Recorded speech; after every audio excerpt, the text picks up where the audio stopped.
Once a very long time ago, there lived a hermit monk. He preferred to spend his time well away from the trappings of society and instead sought seclusion within nature to deepen his meditation practice.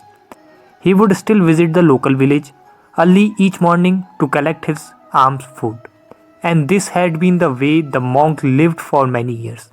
On fine afternoon, after the monk had received his alms food, he found his usual meditation cushion and started to practice meditation, began to be aware of his breathing. His concentration became so great the monk sat for a very long time. He didn't notice the large snake coming closer and closer.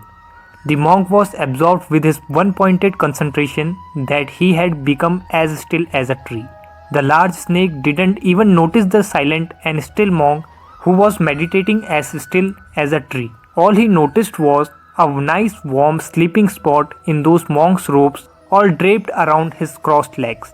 And in the sunshine, the snake snuggled into the monk's lap and fell fast asleep. An hour or so passed like this with the monk in a deep meditative concentration, and the snake fast asleep on his lap.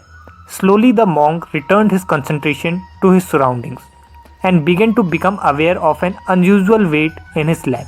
As the monk glanced down into his lap, he was fully surprised. As bold as brass, a very large snake had indeed curled up in his lap and fallen fast asleep. Fear grasped the monk, who instantly closed his eyes and started meditating again. He calmed himself and remembered his training. All things are impermanent and forever changing. He knew without a doubt the snake would move on again. So he stayed in meditation. But the snake was very comfortable and didn't want to move.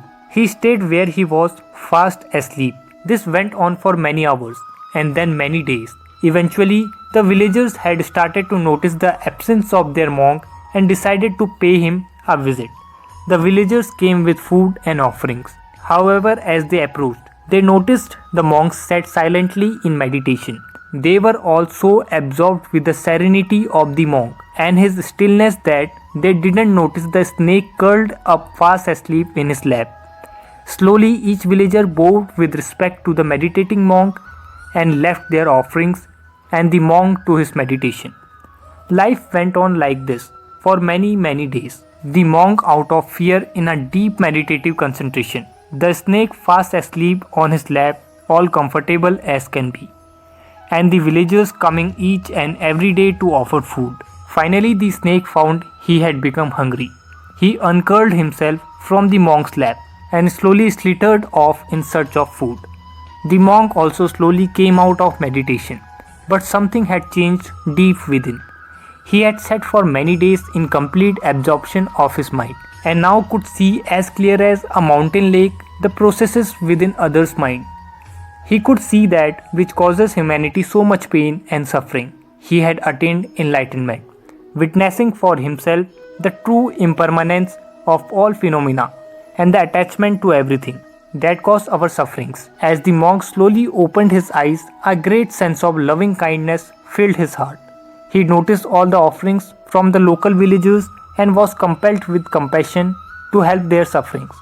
Packing his small bag, he started walking to the village, where he stayed and taught for the rest of his life the root causes of our sufferings and the way to enlightenment.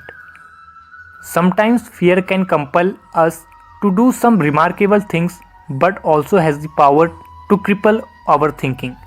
Every one of us has experienced fear in our lives, and it is how we move forward, not allowing that fear to consume our thinking, that is the key. Fear is a natural response to changeable and uncertain situations. To attach to that fear and live life within her is not a natural response. This is overthinking. If fear is having a crippling effect on our decision making, we are overthinking life and need to find a way to relax. Meditation helps to calm the mind and settle the overthinking. Feel the fear and do it anyway.